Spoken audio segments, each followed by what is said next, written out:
Hi, it's Dennis Daly. If you travel the country, you'll find that American Indian casinos are everywhere. But when I went through the Iowa-Nebraska area 20 years ago, there weren't that many. But there was one in Onawa, Iowa, run by the Omaha tribe from Nebraska. The reason was Onawa, Iowa used to be in Nebraska. Long story. I talked to Joe Massa, the director of the casino at the time, and I asked him, because I'm kind of a non-player, if there's any game a person can play with better odds. Blackjack is probably the safest game. I mean, if you know how to play it. Right, if you know how to play it, and it's real easy to learn, and in a night like this, you'd have a little trouble getting a dealer to help you out, but most of the time, you walk up to a table, and if it's not busy, and the dealer will be glad to help you in 2 or 3 hands, and you're on your way. The other aspect I think that's so interesting in the casino, and I need to compliment you, that was some of the best roast beef I've ever had. Thank you. Some of the least expensive, most wonderful meals I think I've had.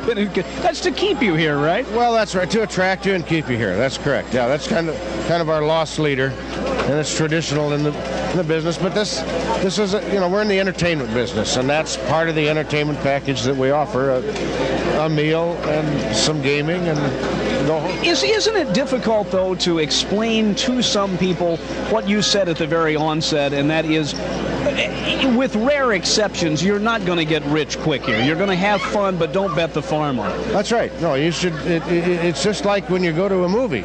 Nowadays you pay $6 or $7, and sometimes you're going to see a good movie, and sometimes you're not. You know? The old line: "You'll laugh, you'll cry, you'll kiss $6 goodbye." Yeah, that's right.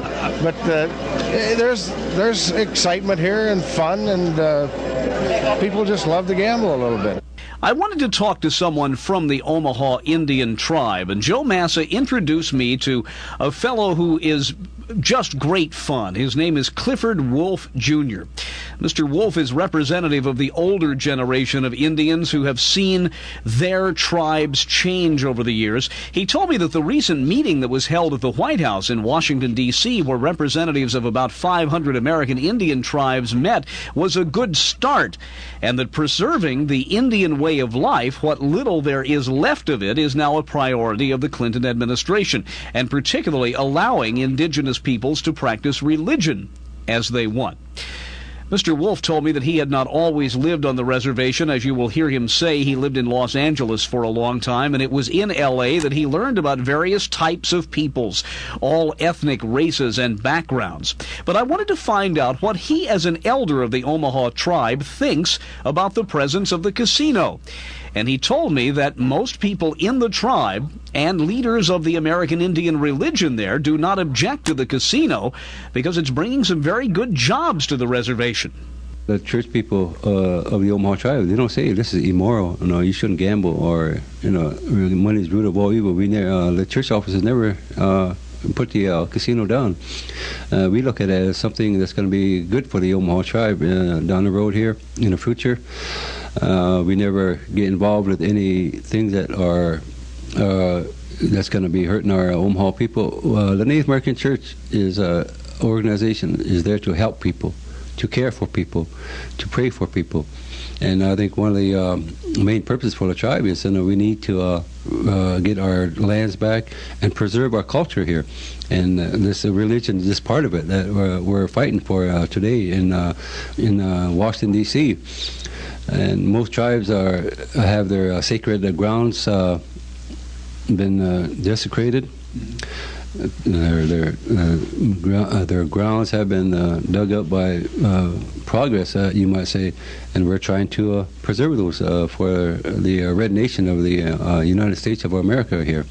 Joe and I were talking about the fact that there are many young people working here at the casino who've never really intermingled before. Many white people here who've never sat down and talked to an American Indian, and vice versa. How do you feel about that? It's good. It's good for the casino here.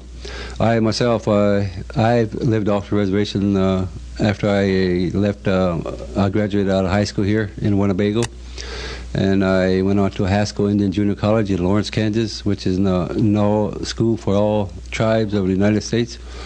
And I left from there, and I didn't come back to the reservation. I went to Los Angeles. And I worked among many nationalities over the black, the yellow race, non-Indian.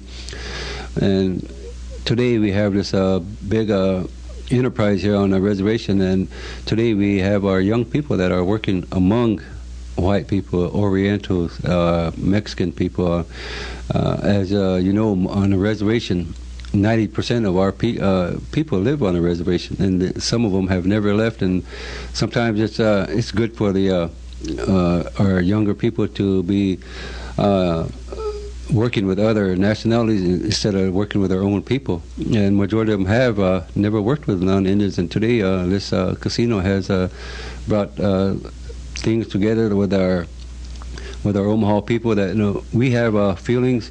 We can laugh. We can cry just like the non-Indian. You know, we're not different. We have the same blood in us, just the color of our skin.